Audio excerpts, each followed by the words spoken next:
We must know them as they are. Here they are in Japanese prints by the great 18th and 19th century masters, Kiyomasu, Fukosai, Hiroshika. The people you see are like the rest of us, says the sociologist, trying to make ends meet and still get a little happiness out of life. No one can deny this truth about any human being anywhere on Earth. However, differences crop up in human behavior the world over, and our immediate job is to uncover and interpret the Japanese differences, as well as the overall similarities as they appear in Japanese motion pictures made in the decade prior to 1941. These, as if you didn't know, are tanks. And these are the drivers of the tanks. Japanese going through the same motions as any GI tank driver from Maine to California. There's nothing oriental looking about these smokestacks. You'll find their duplicates in Pittsburgh, nor are they just standing there as symbols like the ancient torii or gateways, which often lead nowhere. Their solid structural foundations house modern steel mills, machine shops, cotton mills, factories of all kinds sprung from a mechanical age. The workers are Japanese, the men behind the guns. Reverse the picture, and we have small home industry turning out parts for big industry. We also have the small peacetime craftsmen working in pottery, porcelain, lacquer, and metal. They're turning out highly prized items for collectors, just as their forefathers in feudal times turned out artistic pieces for the daimyos and shoguns. Let's look at the city people crowded into half a dozen great metropolitan centers, more modern than anything their size in all Asia. We'll have to limit ourselves to a fairly fast look-see. In movie lingo, we call them quick cuts. Just enough to glimpse the east meets west contrasts of what is sometimes called Paradox Isle, public thoroughfares in the Broadway manner. Take a good look at the contrast in dress. No slavish imitation here of the latest in fashions from the Hollywood salons. No fear of being out of date in the midst of modernity. It seems that these three girls just prefer the old style. For buildings as streamlined as these, you have to go to the newer sections of our own American cities.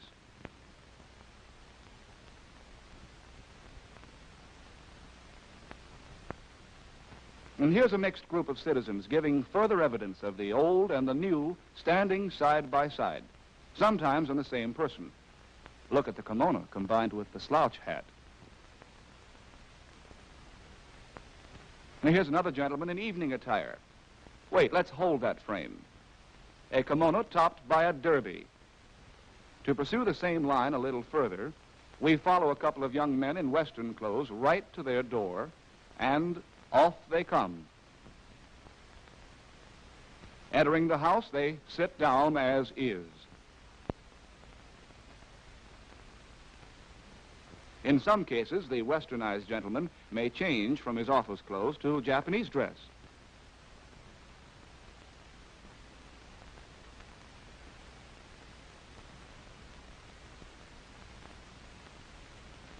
And then he too performs the gymnastic squat. Well, how about the children? At school, and by the way, there's nothing Japanesque about that schoolhouse, the youngsters are in uniforms as Western in style as California play suits. On the way home from school, this trio still looks like three kids out of the West. Under the family roof, however, and without benefit of Aladdin's lamp, we find ourselves transported back to an old Japanese custom. The boy wearing a kimono and a young girl fitted out with a kimono with an obi, or sash, bowed at the back. Let's all take a train to the country and add a few more to the billion passengers who annually travel by rail. Not so much of westernization in the rural areas. The farmers are so busy making a reluctant soil produce the essential foodstuffs that they haven't the time to keep up with their urban brothers. Still, the ancient agricultural methods, the old hand plow, the ox used as a draft animal, seeding and planting by hand, and hoeing and threshing and harvesting by hand. The farmhouse has a thatched roof, and inside there are the familiar paper walls, mats, and charcoal brazier for cooking. The brazier also supplies warmth if they cover it with a blanket and hug it close enough to choke it.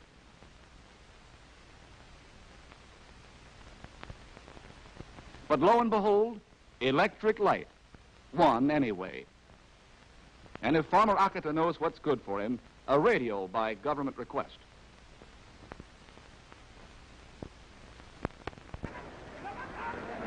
To get back to the cosmopolitan crowd, the Japanese were wrestling fans even in ancient times. The professional wrestlers are invariably mountains of flesh. The traditional rules demand certain opening gestures, which are said to have a religious significance. In any case, the boys have an opportunity to display their manly attractions.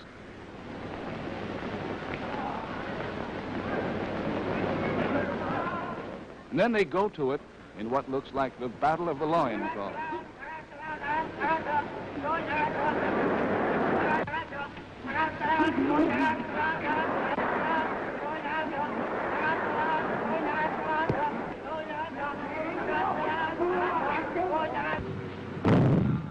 Jiu-jitsu, or judo, is another time-honored contest, but brain counts more than brawn.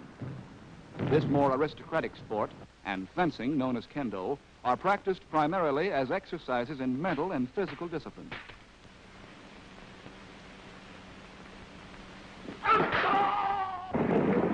By contrast, Western sports had a terrific vogue in pre-war Japan.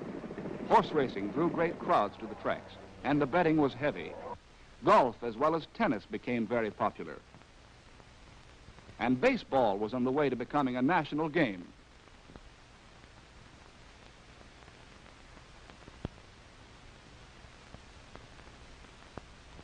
Movies made in Hollywood were in great demand, especially in the big cities. Music made in Tin Pan Alley was all the rage.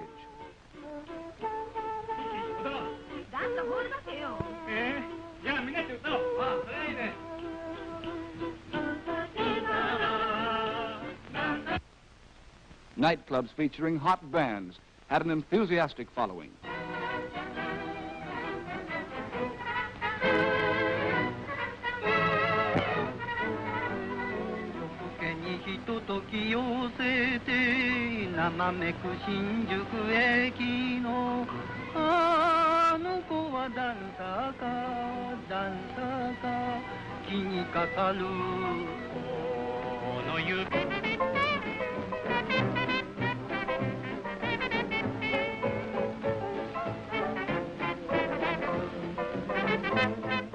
This playboy is slightly confused.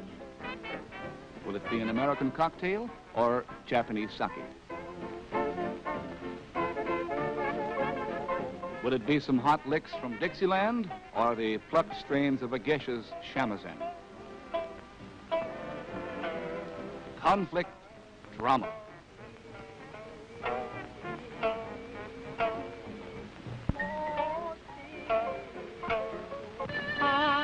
A night scene that could have been dreamed up on a Hollywood soundstage. Let's listen.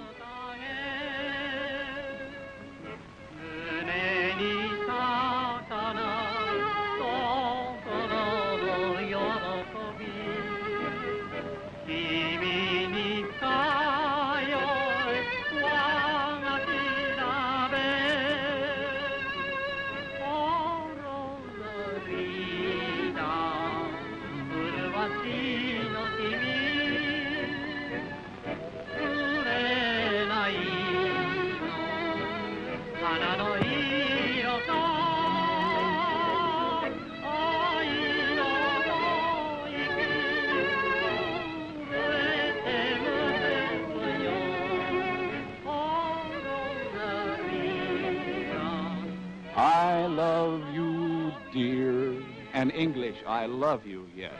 Can't you just hear her heart going dokey dokey? Romance, Western style.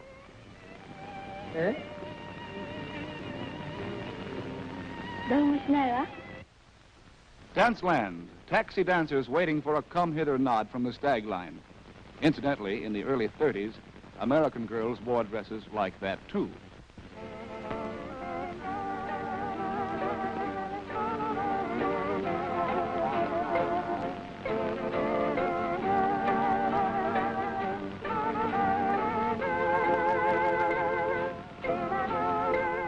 Shall we dance?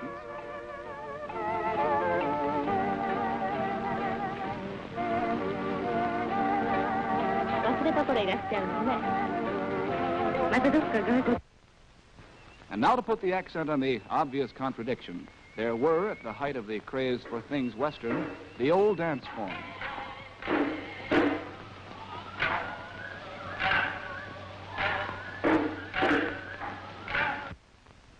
A court dance.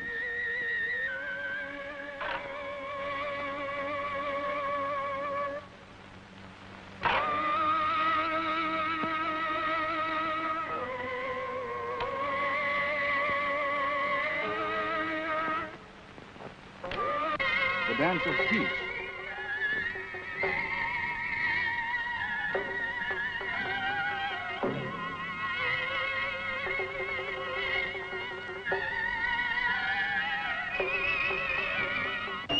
The famous lion dance by Japan's foremost actor and dancer, Kikigoro.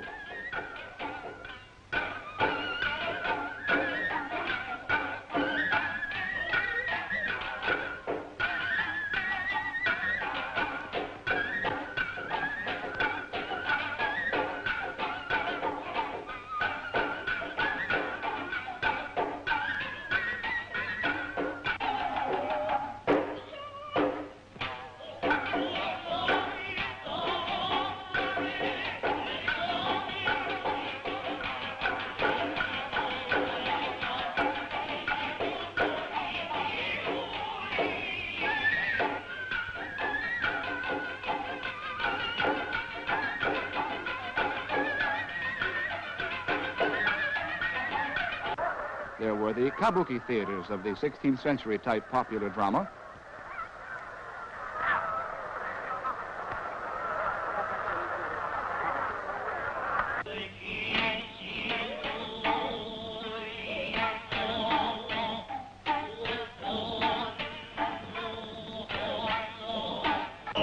The no theaters of the 15th century type classical drama.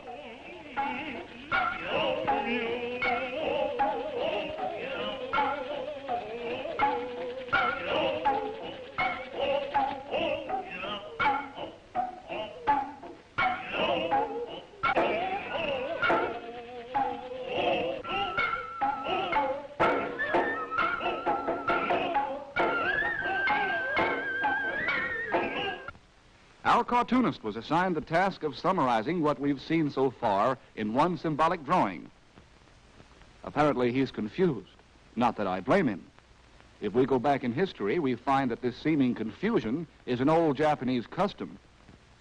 Since 552 A.D., Japan has periodically selected choice items from Chinese culture in the same way that she adopted the techniques of the Western world since 1868.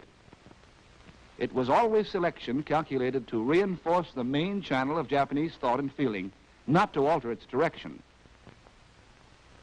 But now our East meets West cartoon is beginning to take shape. That's it. The Japanese design for living, old Japan remaining intact at its core, and new Japan supporting it with the latest technical devices for increased strength and control. Such internal resistance to change in the midst of innumerable external changes calls for a steady, conscious plan shared by an entire nation. Let's look at this plan on Japanese film. Well, this is not the Garden of Eden, lush with the bounties of nature. This is a Japanese garden, planned in every detail to the very size, shape, and color of the pebbles. The Westerner may criticize its artificiality. The Japanese finds in it an expression of his need for correct composition as in an art form. Pre-war visitors who held with Whistler that art is an improvement over nature invariably fell in love with the Japanese. Even the trees are molded to conform to the general plan. Limbs are bent and cut short, roots constricted, sometimes to create the impression of constantly blowing winds, at other times to frame the passage of heavenly bodies. Each garden is the world in miniature, with its hills, valleys, mountains, waterways, and bridges, a world neatly arranged and under control. Upon entering a house, we may find ourselves in a 6 or 8 mat room, each mat, or tatami, being precisely 6 feet long and 3 feet wide. The room is as devoid of clutter as a hospital room, and as clean. No heavy furniture or dust-gathering what-not shelves loaded down with bric-a-brac and gewgaws. No framed photographs of Uncle John, whom everybody loved, or Aunt Jenny, who thought she knew it all. Instead, a tidy alcove or tokonoma, 1 mat long, with a raised shelf on which may rest a treasured object, perhaps a vase holding a bouquet of flowers or a spray of foliage arranged according to specific rules. On the wall above are hanging scrolls, or kakamono, on which a painting or artistic specimen of calligraphy may be mounted. Restraint, appropriateness to the point of displaying special flowers to conform with a flower calendar. Order of a kind prescribes for the dinner tray a particular dish for a particular food.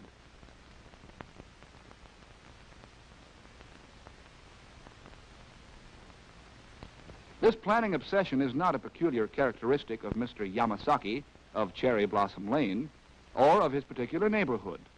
It's the fabric of Japanese life. And if Yamasaki becomes a little lax, he'd better watch out. The police will be around to inspect his dwelling for cleanness at least once a year. Good evening, Mr. Hayashi. Have a seat. Don't mind if I do. At his age, there's nothing to it. His shoes are outside in the vestibule. The floor cushion, or zabuton, marks the spot. And that ballet routine with the feet tucked under his nether extremity was knocked into him when he was knee-high to a rice shoot. Sitting just so, known as Shinto, is only the beginning. And then comes the well-known tea ceremony. Both men and women indulge in this elaborate ritual for serving tea. It's a must for the well-brought-up Japanese girl. The ceremonial discipline is so exacting that the very sleeves of the kimono must move in the right way. Observe the delicate touch, the subtle wrist movement.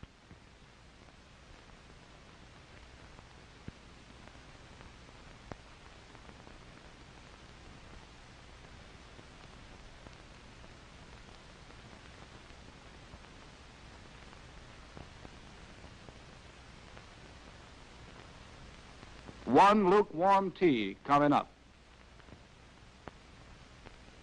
Madame Chrysanthemum knows her P's and Q's when she enters a room. She kneels, slides the door open, stands, passes through, kneels, slides the door shut, stands. Entrance music, she's in. Religious custom in Japan is seldom the devotional act that it's apt to be in the West. The Japanese wash their mouths and hands, approach the shrine, either ring a bell or clap their hands to attract the god's attention, make a statement of fact or intention, or at times a specific request. The woman on view may merely be saying, I'm going to take a trip to Yokohama tomorrow. In the home, this boy is about to begin eating, but reminded of his duty to his dead mother, he lays a food offering on the altar, bows, and hastily gets back to his own rice.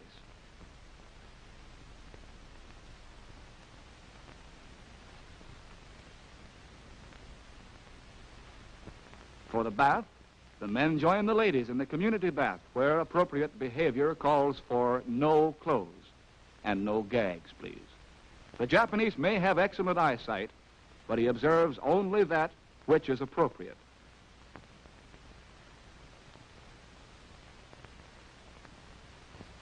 The theater is often said to be a representation or imitation of life. If true, the Japanese theater gives every evidence that Japanese life is planned in the minutest detail. Each performance is a tour de force, a concert by virtuosos. The audience probably knows the plot by heart, as we may know a symphony by Beethoven. The actor may adjust his kimono, and the audience, in a fever of expectancy for this very movement, goes into ecstasies over the perfection of the gesture. Masks fix the emotion portrayed by the actors, as well as experienced by the audience.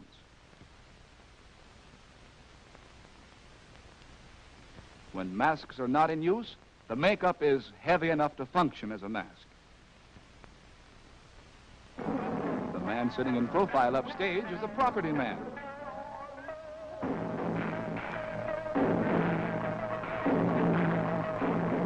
He and his aides are in constant attendance on both the actors requiring a change of costume and the business of the drama in the shifting of props. They are seen by the Japanese audience, but of course, not observed. With your kind indulgence, we shall now see, but not observe, a fade out and a fade in. You can look now on a Japanese version of Jacob's Ladder. The legs on the top step belong to the emperor. The rest of him is hidden from profane eyes. Those pictured on the steps below him represent the 73 million. In addressing the emperor, that is a reasonable facsimile of same, the Japanese says heika, meaning beneath the throne, thereby placing himself visually on the ladder and leaving no doubt as to where he stands.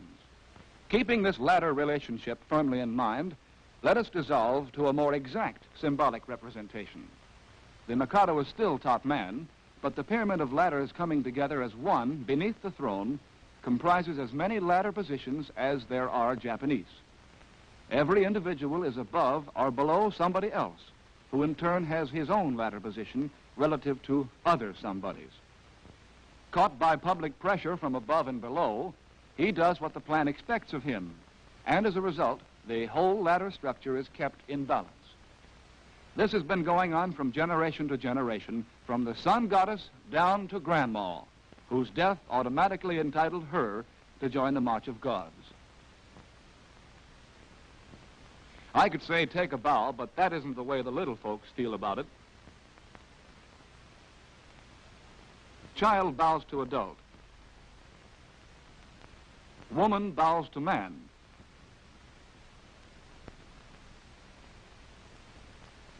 Farmer bows to his betters. Civilians bow to the military. Subjects bow to the emperor.